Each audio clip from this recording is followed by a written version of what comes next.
Assalamualaikum warahmatullahi wabarakatuh.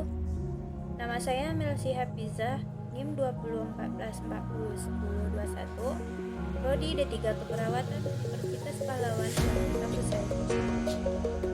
Baiknya di sini saya akan menjelaskan cara kerja alat radiotelepon. Yang pertama, pesawat sinar X konvensional.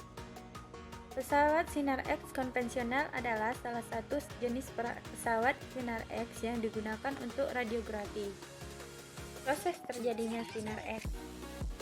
Di dalam tabung reagen ada katoda dan anoda, dan bila filamen dipanaskan lebih dari 20.000 derajat Celcius sampai menyala dan mengantarkan listrik dari transformator. Karena panas yang ditimbulkan memberikan tegangan, maka elektron-elektron dipercepat gerakannya melalui anoda atau target. Elektron-elektron mendadak dihentikan pada anoda sehingga membentuk panas 99% dan sinar X1. Sinar X akan keluar dan diarahkan dari tabung melalui jendela yang disebut diafragma. Panas yang ditimbulkan ditiadakan oleh radiator pendingin. Kedua, fluoroskopi. Fluoroskopi adalah tindakan pencitraan medis yang digunakan oleh dokter untuk mengambil gambar dari organ tubuh tertentu dan untuk melihat video pergerakan berbagai bagian tubuh di layar fluoresen secara langsung.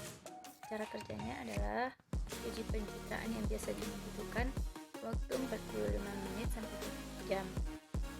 Tindakan dilanjutkan dengan memberikan obat bius atau obat penyerang.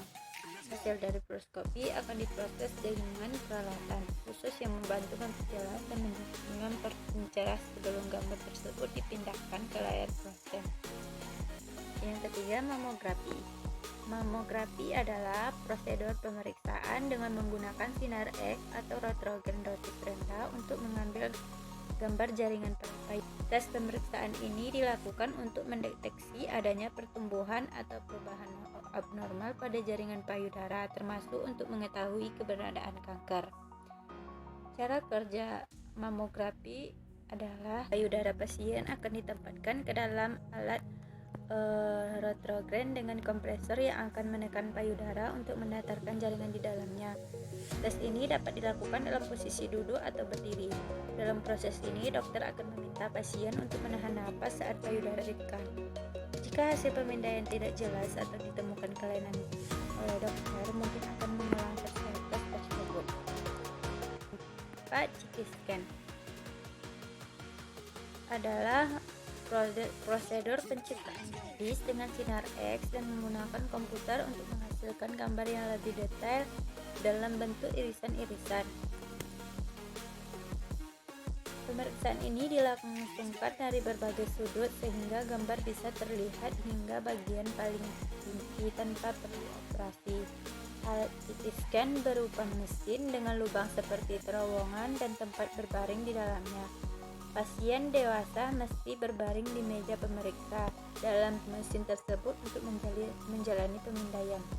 CT scan bekerja dengan cara penyinaran sinar X dari berbagai sudut, lalu membentuk gambar 3 dimensi dari bagian tubuh yang diperiksa. Komputer mengolah gambar dari sinar X untuk menghasilkan citra 3 dimensi untuk menunjukkan kondisi yang dipindahkan. Yang kelima, MRI. MRI merupakan suatu teknik yang digunakan untuk menghasilkan gambar organ pada organisme hidup dan juga untuk menemukan jumlah kandungan air dalam struktur geologi. Cara kerja MRI: pertama, putaran nukleus atau molekul otot dilestarikan menggunakan medan magnet yang berkekuatan tinggi. Kemudian denyutan atau pulsa frekuensi radio dikenakan pada tingkat menegak kepada garis medan magnet agar sebagian nuklei hidrogen bertukar arah.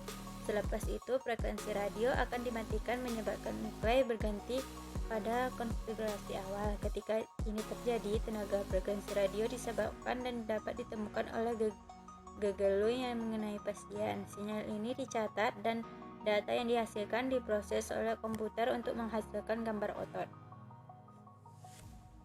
Yang terakhir, terapi ultrason adalah metode pengobatan yang menggunakan teknologi ultrason atau gelombang suara yang untuk merangsang kerusakan.